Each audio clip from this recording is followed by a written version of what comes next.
You ever care so deeply for someone that you start shrinking yourself just to keep their love? That's the story of the super empath. They're the ones who love without reservation, who see the flicker of potential in someone emotionally unavailable and try to keep that flame alive, even if it burns them.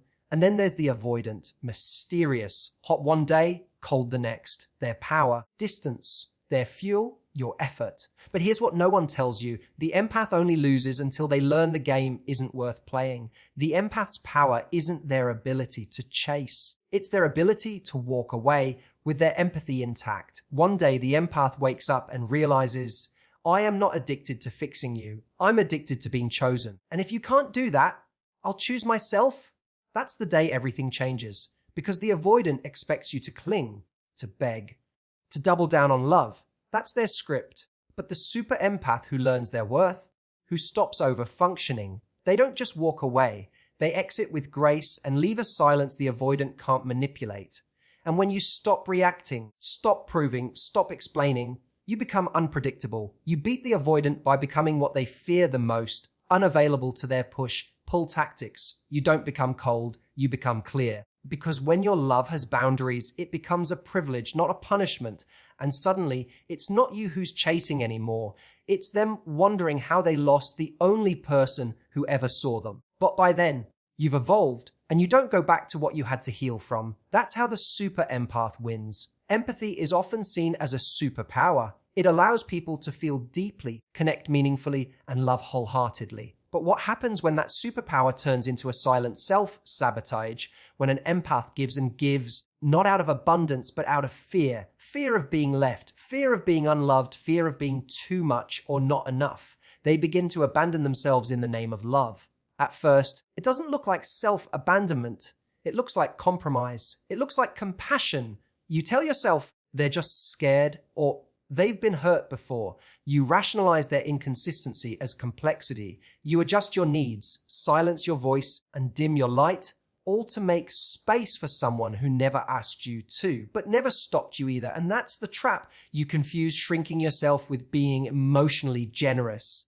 You confuse overfunctioning with loving well. The truth is, empathy without boundaries is not love. It's survival mode. It's a trauma response wrapped in kindness. When you start caring more about how someone else feels than how their behavior affects you, you've crossed into dangerous territory. You're no longer loving. You're negotiating your worth. You stay quiet so you don't scare them off. You show patience that isn't rooted in peace, but in the hope that your loyalty will finally earn you stability. You're not being kind. You're being compliant. And there's a world of difference between the two.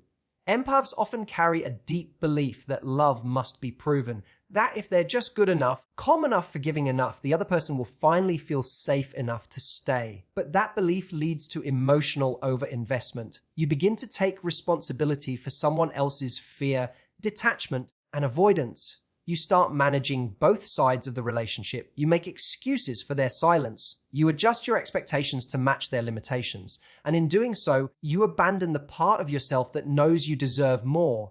There's a cost to this kind of empathy, and the bill always comes due. It shows up as anxiety. It shows up as resentment. It shows up in late night overthinking, wondering why someone else's comfort matters more than your needs. You start to feel invisible in the very relationship you're working so hard to hold together. Because that's what happens when you put someone else's emotional safety above your own self-respect. You disappear. The hardest part is that empaths often feel like they're doing the right thing. They think their love is healing, that their presence is soothing, that their tolerance is noble. But real love doesn't ask you to erase yourself. Real love meets you halfway. And empathy, when used without boundaries, invites in the wrong kind of people, those who take without giving, who need without appreciating, who flee intimacy but still expect access to your heart. At some point, the super empath has to realize that their ability to feel deeply doesn't mean they have to feel for everyone. That saying no more is not a betrayal of love, but an act of self-love. Because the moment you start setting boundaries around your empathy, it doesn't make you less loving, it makes your love more sacred. Avoidants operate in a cycle. They crave connection just enough to pull you in, but fear intimacy enough to push you away the moment it starts to feel real. Their emotional rhythm is inconsistent, hot, then cold, then lukewarm. This pattern isn't random, it's a psychological strategy, whether they're aware of it or not. It's how they maintain control in a relationship while keeping vulnerability at bay. The person on the receiving end, especially someone highly empathetic, is left in a constant state of emotional confusion, always trying to decode the shifts in behavior. And that confusion is exactly where the avoidant feels safest when you're off balance and reaching for them. What gives the avoidant power is predictability, not their own, but yours. They depend on your need for connection. They expect that every time they pull back, you will lean in. That when they grow distant, you will grow desperate. This predictability gives them emotional leverage. It confirms that they can have closeness on their own terms without ever being truly accountable for how their distance affects you. It allows them to keep you close enough to feel wanted, but far enough to never feel exposed. The moment you stop reacting the way they expect, the dynamic begins to shift. When you stop chasing, stop explaining, stop filling the silence they create, you disrupt the game. They don't know what to do with a person who doesn't beg for breadcrumbs. Your non-response becomes the loudest message you could send. Because now, the avoidant doesn't just feel your absence, they feel a loss of control. That unpredictability, that calm withdrawal is what breaks their emotional routine. It's not punishment, it's power, the kind that comes from self-awareness. Most avoidants aren't cruel. They're just afraid of being seen too closely, afraid of needing someone and being disappointed. But fear doesn't excuse behavior that harms another. And when you continue to play your part in the cycle, you inadvertently reinforce the belief that love equals emotional pursuit. You end up training them that they can withdraw love, affection, or attention, and you will still show up with open arms.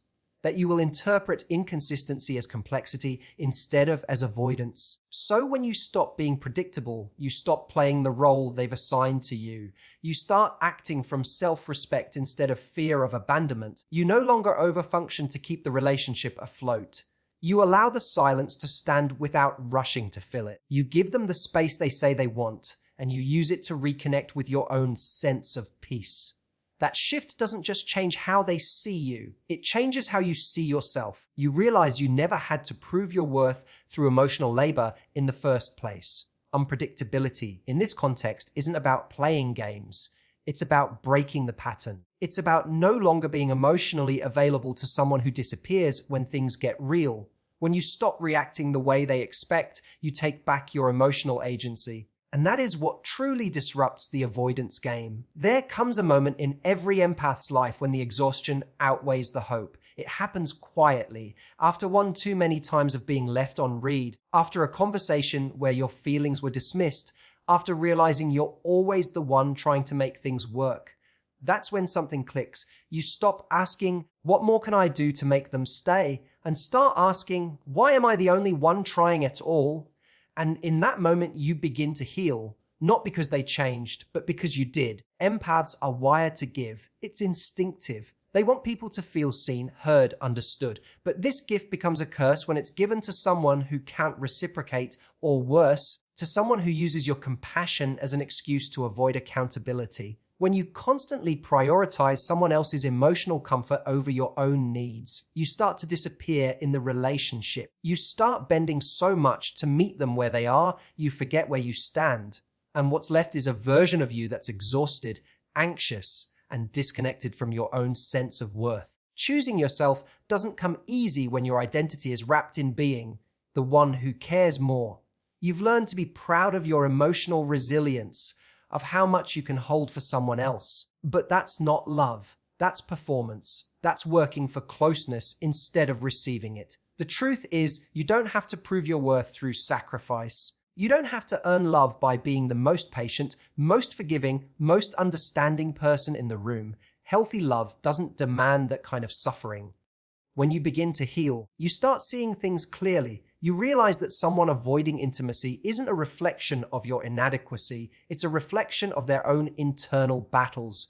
Their inconsistency wasn't your fault. Their coldness wasn't a test you were supposed to pass. Their emotional unavailability wasn't your problem to fix. And with that realization comes liberation. You start releasing the shame. You start reclaiming your energy. You stop waiting for them to give you the love you were always willing to give them. Healing doesn't make you hard. It makes you discerning. You no longer feel the need to chase clarity from people who communicate through mixed signals. You stop taking silence personally. You stop translating emotional neglect into a challenge to be solved.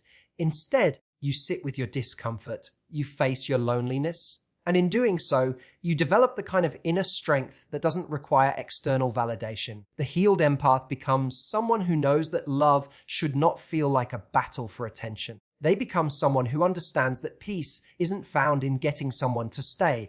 It's found in no longer abandoning yourself to keep someone in your life. You stop playing therapist. You stop managing their moods. You stop building a home in a space that only ever offered you temporary shelter. You realize your empathy is a gift, but only when it's directed toward people who are capable of respecting it. That's the shift. That's how healing turns self-sacrifice into self-respect. There's a quiet kind of strength that doesn't look like power at first. It's not loud, not flashy, not about winning the argument or proving your point. It doesn't involve slamming doors or cutting people off just to make a statement. No, it's the kind of strength that comes from walking away without needing to be right. It's the strength of graceful detachment, and it's far more powerful than cold revenge could ever be. When someone has hurt you, especially someone you care deeply for, the instinct to retaliate can feel overwhelming.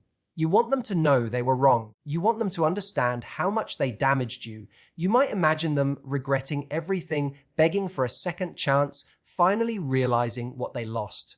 But here's the truth, that desire to be seen, to be acknowledged, often keeps you emotionally hooked long after the relationship has ended. It becomes another form of attachment, just wearing a different mask. Cold revenge might feel good for a moment, sending the angry text, posting something pointed on social media, or cutting them off without explanation may deliver an immediate sense of power, but it rarely brings peace. It keeps the cycle alive. You stay emotionally entangled with someone you are trying to free yourself from. Your energy still revolves around how they feel, what they think, what they'll do next. That's not power. That's emotional captivity dressed up as strength. Graceful detachment, on the other hand, is about reclaiming your center.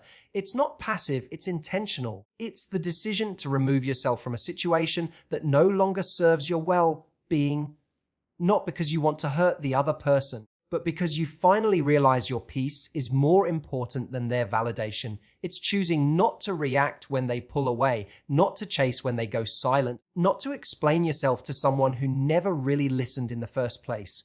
There's dignity in choosing silence where chaos once reigned.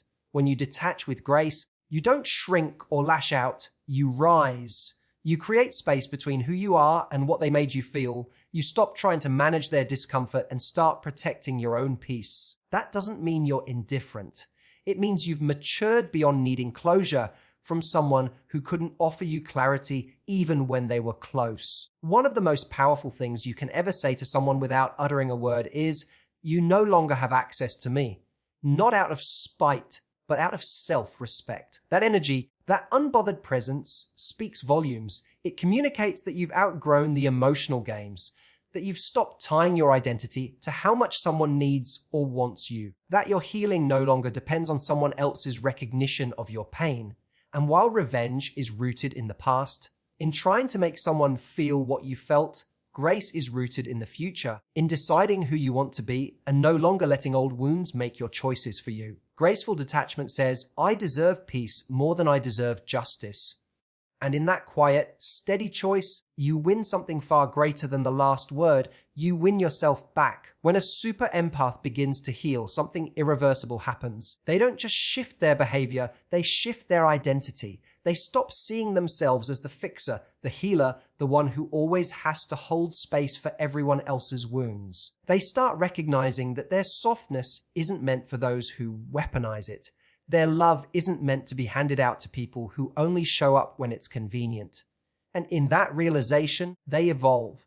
For a long time, empaths will revisit situations that hurt them, not because they miss the pain, but because they miss the potential. They remember the moments of connection, the glimmers of what could have been if the other person had only stepped up, only let them in, only chosen them. That hope, The belief that love can still win if they just try hard enough is what keeps them going back. But healing forces a confrontation with reality, not the fantasy of who someone could be, but the truth of who they consistently showed themselves to be. Eventually, the empath understands you cannot rewrite someone's emotional capacity by loving them harder. You cannot teach them to stay by showing them how loyal you are. And you certainly cannot make someone choose you who benefits from your insecurity. Once this lands fully in their heart, the empath doesn't just walk away, they rise. They stop trying to be chosen by someone who couldn't see their value and start living like someone who no longer needs outside permission to be worthy. The most dangerous thing about a healed empath is their clarity. They no longer confuse intensity with intimacy.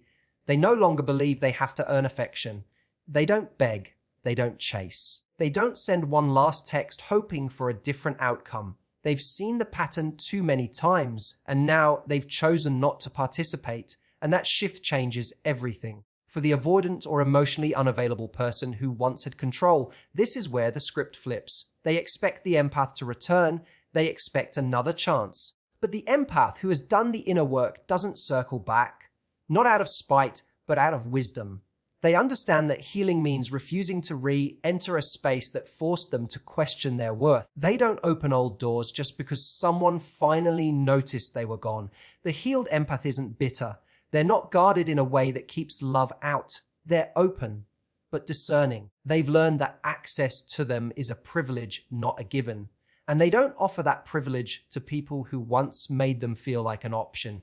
They want love that's consistent, safe, and mutual, not love that feels like a gamble. They want to be chosen without having to constantly prove they're worth choosing. So when the past comes knocking, they don't answer, not because they're angry, but because they're free. They've found peace, and they're not willing to trade it for another round of emotional chaos.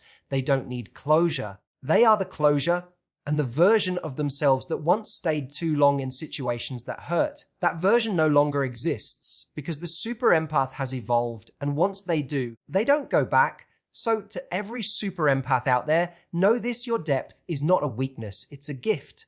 But a gift isn't meant to be wasted on those who can't receive it with care. You don't win by loving the emotionally unavailable. You win by no longer playing a game that requires you to abandon yourself just to stay in it. The day you stop chasing someone who's running from intimacy, the day you stop explaining your worth to someone committed to misunderstanding it, the day you reclaim your energy and pour it back into you, that's the day you win. That's the day you become untouchable in the best way. Because the healed empath is not colder, just wiser. Not closed off, just more intentional. They don't need revenge. They don't need to be right. They just walk forward quietly, confidently, and free. Thank you for listening, for showing up, for being the kind of soul that feels deeply in a world that often asks us not to. And if no one's told you lately your love is not too much, your standards are not too high, and your healing is not negotiable, here's to the super empath.